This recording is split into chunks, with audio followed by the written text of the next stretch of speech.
Hello, welcome to our live stream. How I want to welcome everybody here. As you know, we are doing Q&A, and this is actually the third part of a Q&A question and answer series. So this is going to be part 3 and the final one, and this is about how willing are you really? Are you really willing? And we're going to be exploring what being willing is all about. So most of us are actually, we believe that we're actually willing to do what we say we are. We're willing, right? But experience shows that our willingness is heavily weighted with buts. Yeah, but. I would have, but. I was, but. And that's called conditional bargaining, but not being willing. So we want to distinguish the true willingness that is rather elusive, really, when we take a look. And it's going to require you to be honest with yourself. So that's what we're going to be looking at today. Now, Mrs. Laird wrote, "The scientist never thinks of himself as working something out, nor as working out of something. He shuts the door on all thought-taking. Thoughts are allowed to happen. They are not made to happen by other than themselves. There's only I, living self-consciously as mind, as science, birthing a new humanhood. The activity of spirit is self-manifested as I, with wisdom, resourcefulness, skill, happiness, originality, and imagination beyond my wildest dreams."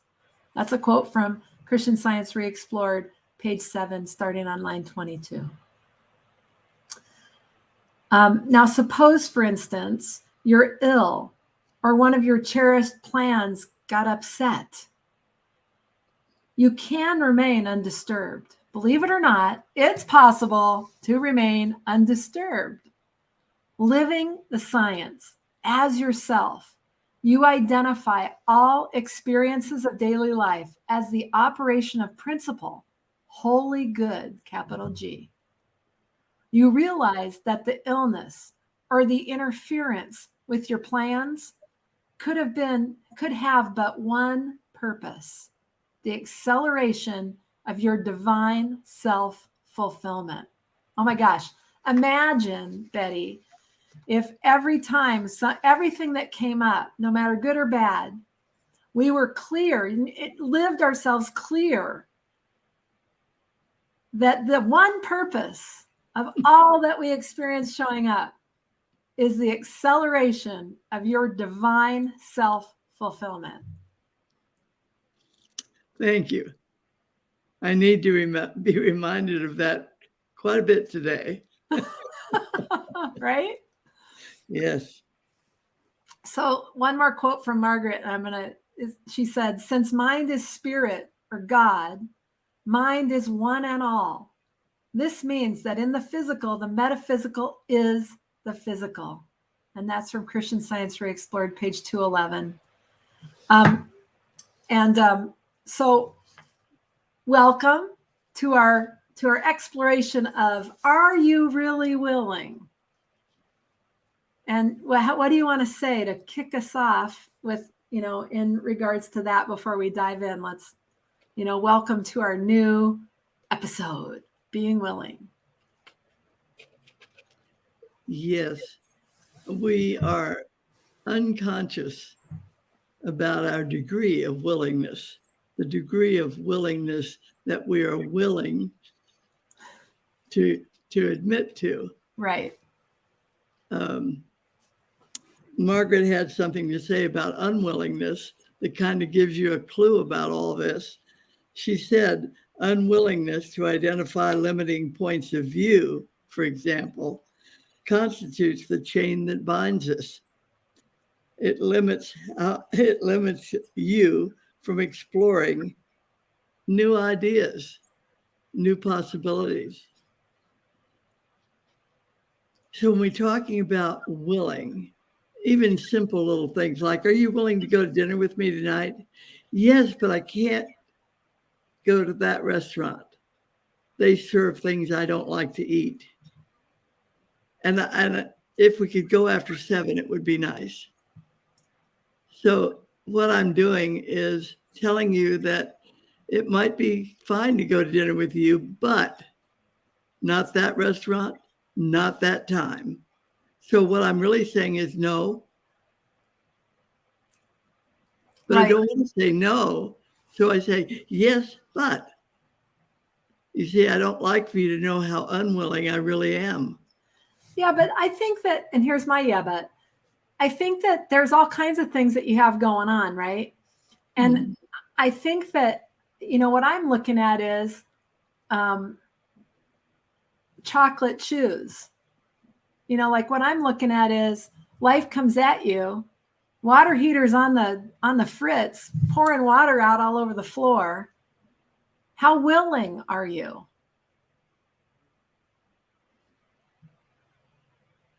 What does being willing look like in that scenario? I mean, it looks like picking up the phone, calling a plumber.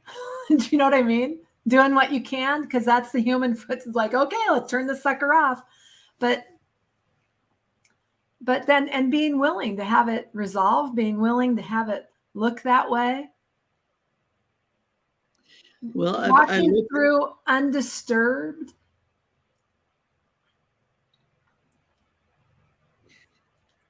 Mm, You know what I mean? Just like we said at the beginning. Suppose, yeah. for instance, you're ill or one of your cherished plans is upset. You can remain undisturbed. And the thing that caught my attention, because we have this going on right now, right here. The plumber has just arrived. We have a water heater leaking in the garage. It has been a busy few minutes prior to getting on this call. And I look at this acceleration of your divine self-fulfillment and think, amen. Yes, you would like to be able to have it all together and handle it just that way. And I want you to know it takes a lot of living to get to the point where the thing that comes up that seems critical and like a crisis can be viewed as an opportunity to accelerate your self-fulfillment.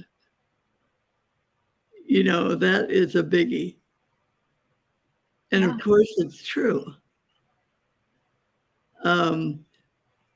One of the things that right away is in front of my nose is I have my daughter-in-law here, and I was excited. And she withdrew and was kind of offended. And so Kim came along and said, Mother, you don't have to scream. And I didn't realize I was screaming. I didn't know I'd raised my voice. I was alarmed about the water situation. So I can see it's a huge opportunity to step into these ideas about living yourself as one thing going on, whole, perfect, complete. Because if you knew that really in the core of your being, you wouldn't raise your voice. You wouldn't get upset. You would be able to say, oh, a water heater. Well, let's take a look. Wouldn't that be a great way to address that kind of thing? Because ultimately, that's what you have to do anyway. Well, you have to address it. And I think it's interesting if it's not so much how you, like if you raise your voice or you yell. There could be plenty of times where raising your voice and yelling is exactly what's needed. Right? Yeah. Your divine, for your divine self, the acceleration of your divine self-fulfillment. That may be exactly what's needed, right? So I don't know that there's a look that we have to prescribe, right? Like, oh my God, I have to look really calm. And somehow that's going to bring the calmness. You know what I'm saying? Like, I think that would be the mistake. Well, I think in what all I'm of trying this. to say is that you'd be appropriate if you were living your science consciously. Right. Well, The here's science the is all thing. there and I can call on it, Right. and I have. Right. But at the very moment that I raised my voice, I thought there was a problem. Right. And Right. I had to wake up. Right. There's the thing that's interesting to me, and let me give you a thing. On Sunday, we took the boat into the San Diego harbor, right? So it was a beautiful day here. Thank goodness that the rain stopped, is what I was thinking. But it was beautiful. And here we are going into the harbor. It takes us 2.5 hours to get into the harbor, somewhere to go to lunch at this one restaurant that we can drive to in 20 minutes, by the way. But it takes us 2.5 hours to take the boat around to the harbor. And so it was just a lovely day. So we're just nearing the edge of what's called Shelter Island.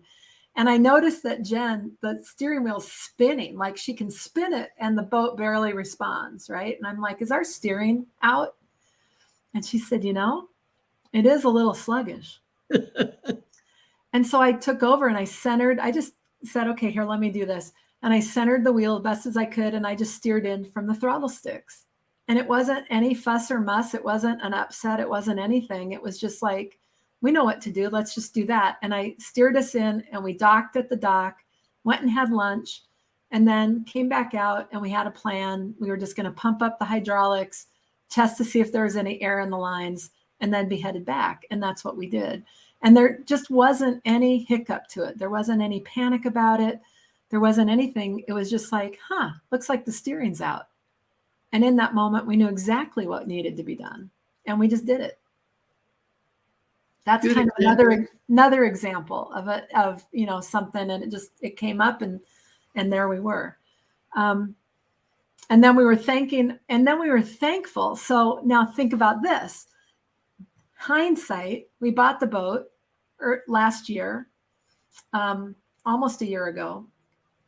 And there was a problem with the hydraulic steering, and we didn't know anything about boats. And there was a problem with the hydraulics, and we were trying to diagnose that. And we found a leak in the hydraulic fluid. But in that time, we learned how to pump up the hydraulics. We knew what the symptoms were about when the hydraulics weren't right in the steering.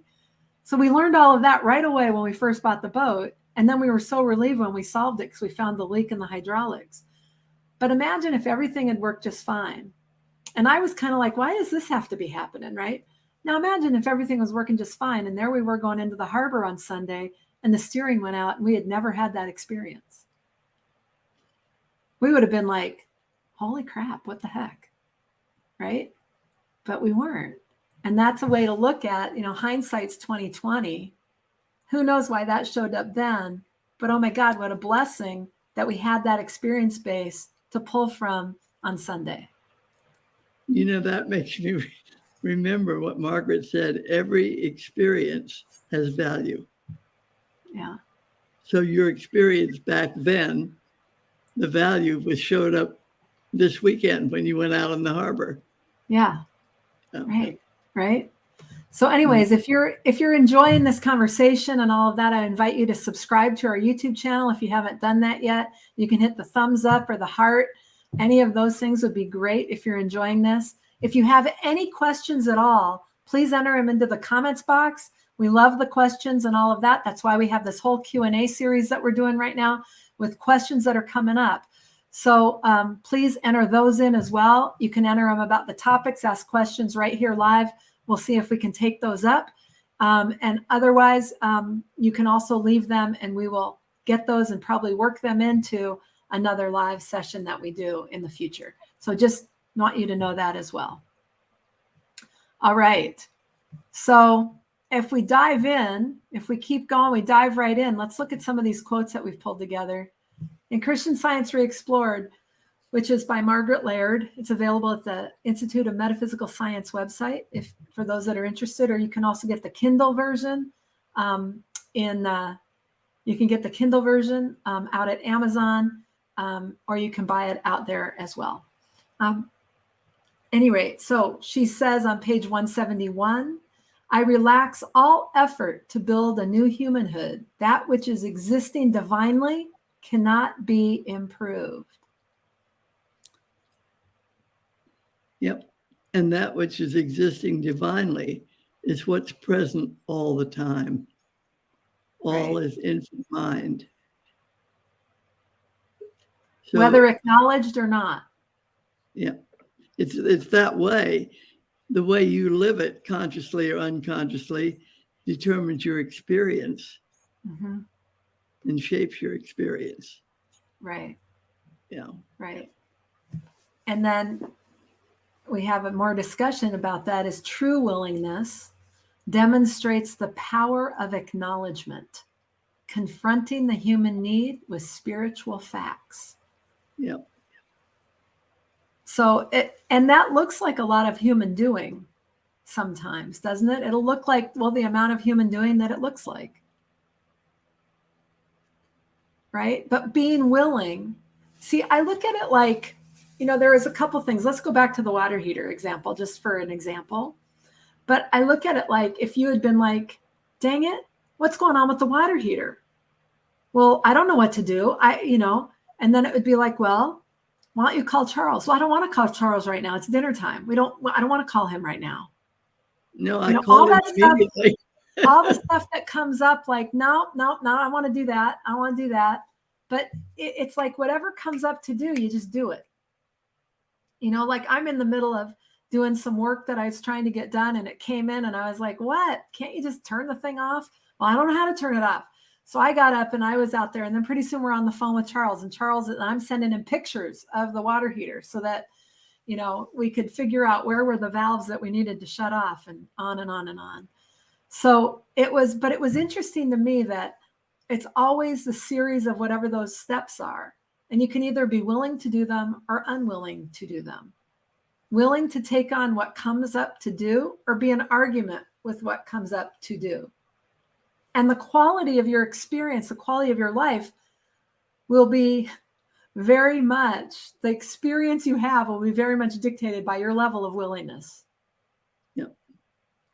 Right? If you're in argument with everything, and why should I, and oh, why me, oh Lord, and blah, blah, blah, and or you just walk through it. And one of the things that I was talking about, in fact, was talking about just today that fits this is, I work with people in their marketing, and we work with all manner of businesses, small businesses, and even to the solopreneur, entrepreneur. And oftentimes what we see is this whole resistance to having to produce content. But without content, there's so much that you can't do. And then for the people that we see who cross the chasm of that and start going, yep, I get it. Then what they do is they get on with, so how am I going to structure my life or structure things so that I can produce the content needed? They no longer try and get the silver bullet that avoids having to get the content. Instead, and they no longer resist it. Instead, they start looking for, okay, how can I structure it so that I can get what I need and have it all work? And until they hit that point, there's this whole resistance, and there's all the silver bullets they're trying to follow about different tactics that would have them not have to do that. And then when they realize they're not getting the results they want, and they finally get, oh man, it's about the content and the consistency. Okay, now I can settle into it. Now I can figure out how I can have it work within the system that I've got. You know what I mean? Does that make sense? Yes, and the willingness to do that is what opens the possibility of even not having that occur as a negative. Right. Because it no longer is a negative. It's more That's of right. oh yeah, I get it. Okay, fine. But you go through all that. I've seen the steps over and over and over that people have gone through because we worked with so many folks. But I look at it and I go, okay, cool.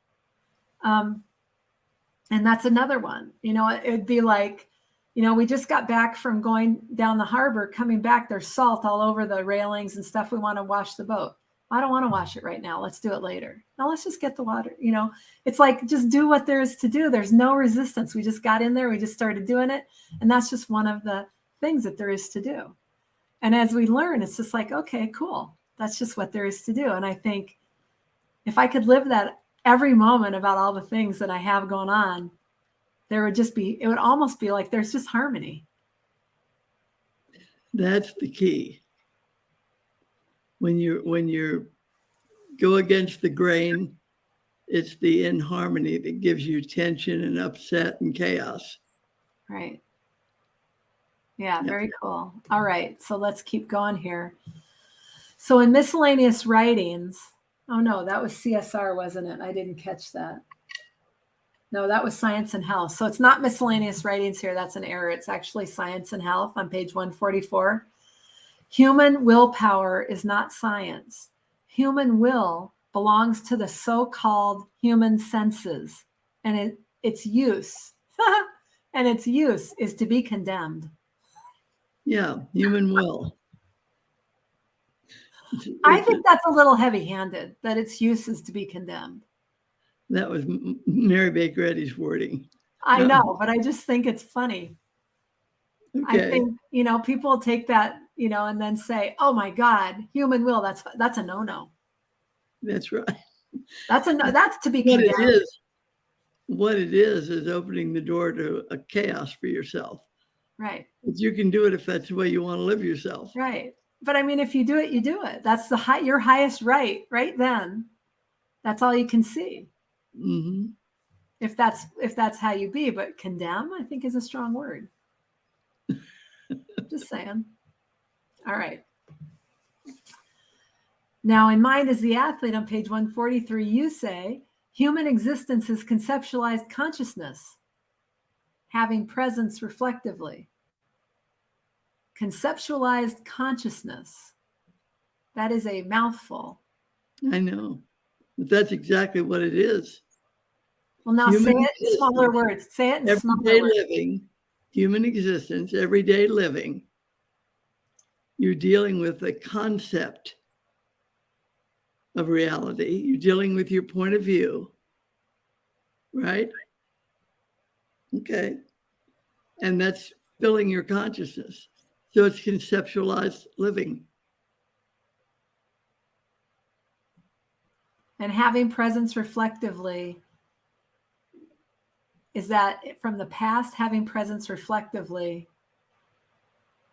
I don't say more about that. Well, human existence is reflective presence. Reflective of the God idea? Reflective of your consciousness of yourself. If I'm living myself as Betty, I get that conceptualized living.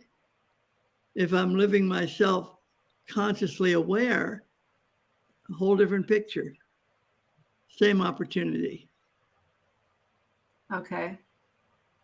And so say more about that. If I'm living myself consciously aware. Just like I was describing that I had an experience years ago of the water heater flooding the basement and ruining things. That's called conceptualized living. Right. Yeah. So that was my conscious experience. Right.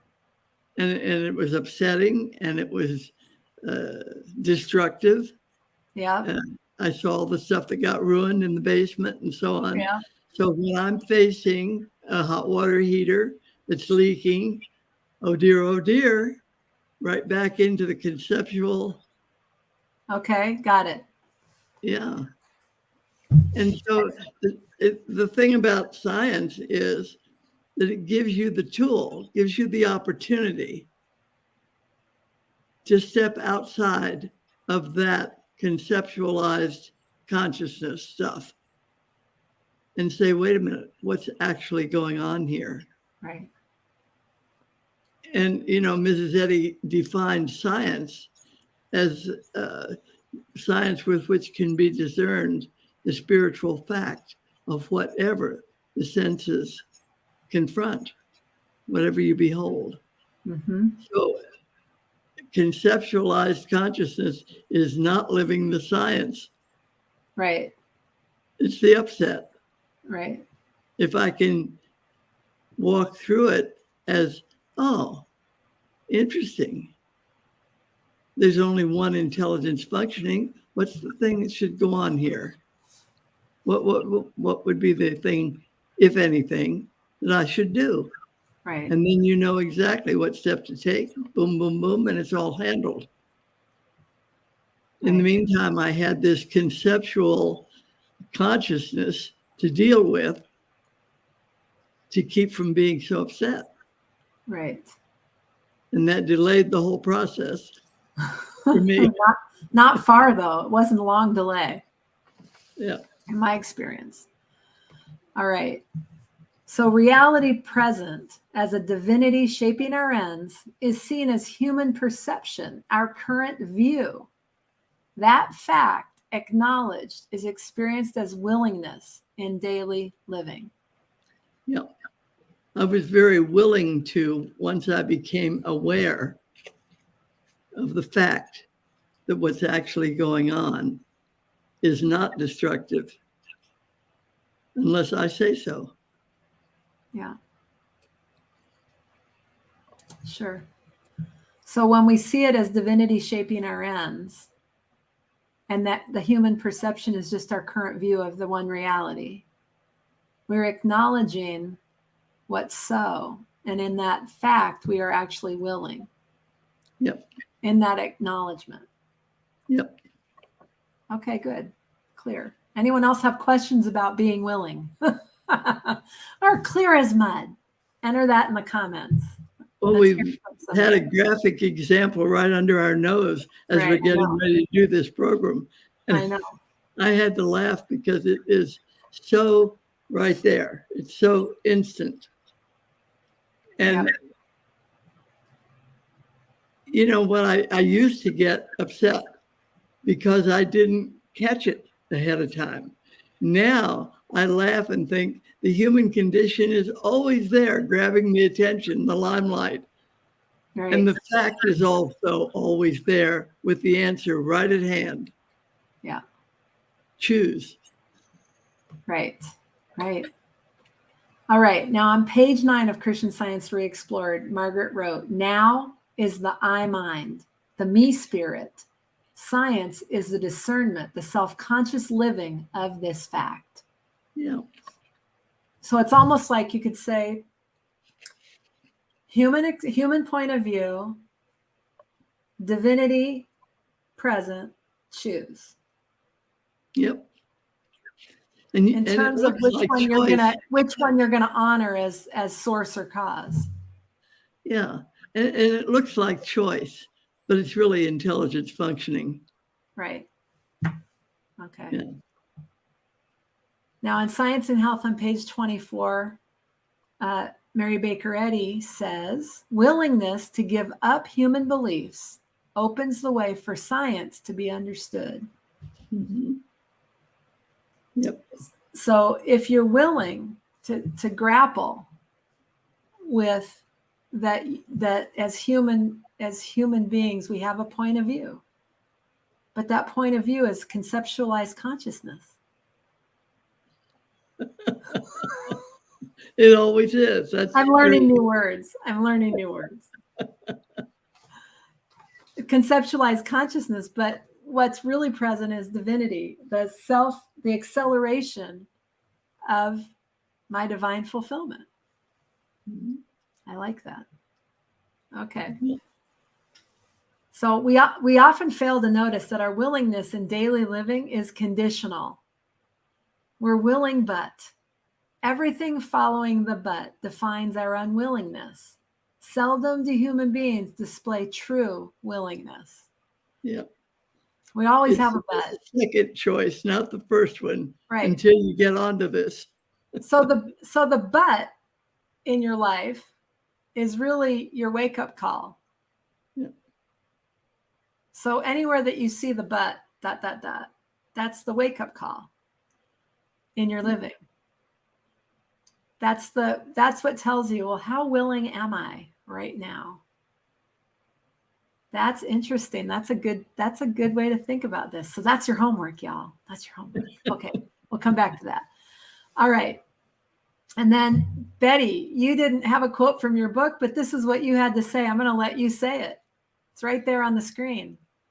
I said an idea lived consciously and impersonally evolves a willingness to let go of the look, the human point of view, opening us up to the know-how, the intelligence. Seldom do human beings display true willingness. It's if you're consciously aware that we live and move and have being mentally, then you're really willing to take another look and drop the automatic stuff that comes up in the human picture and stand there if you have to to let it go by. So you can say, there is intelligence present. The answer is there before the problem even arose. So let's listen. Yeah. And let's be willing to see what the next step is. Yeah. It's Very always good. present. Yep. Very good. Answers exist before questions arise. If you have the eyes to see it, and the listening and the intuition to pay attention. Yeah, and listening and intuition are naturals for every individual, and they're divine. You can do it anytime you want. It's always present. Yeah. Yeah. Okay. Final set here.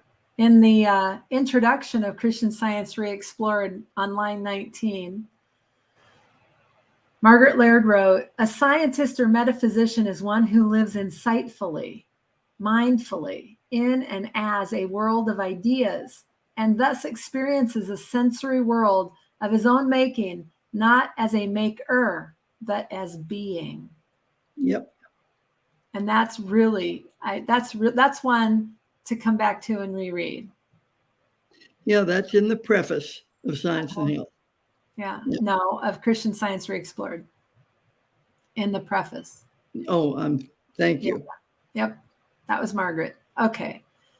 And in Science and Health on page 62, Mary Baker Eddy says it like this: "Our false views of life hide eternal harmony and produce the ills of which we complain." Yeah, and what's your false view of life? That big thing that we just called it? Conceptual consciousness. Yes. It's a very simple term that we're Well, introducing. their human point of view. That's right. Our false views of life. False views would be that which we look at, the circumstances of our life, and say that's the cause. And believing that's really the way it is. Right. And our unwillingness and our complaints, the more we indulge in that, the more we're hiding the eternal harmony. And those are the ills.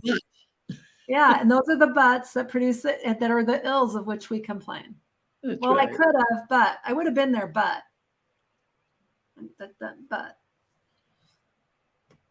All right. And in Mind is the Athlete, you wrote, "The presence that you are constitutes the only I or ego that exists.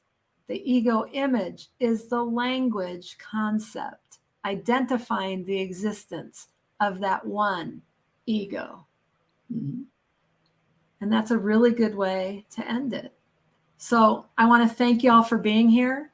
And again, if you haven't yet subscribed to our YouTube channel, I want to invite you to do that.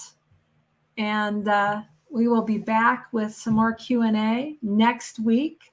Be sure to enter your comments in. Oh, no, we won't be here next week. We're going to be here in 2 weeks. I have a surprise for you next week that will go live that you will see when it goes up, which is a video of Betty in a seminar that she was giving many years ago. But it's a topic that is very timely. So stay tuned. That will be up next week. And then we'll be back the following week. So again, we'll be back on the 7th of February. Okay. So until then, pay attention to your butts. And we'll see you on the 7th. Stay tuned for next week, though, because that's a surprise. All right. Take care, y'all.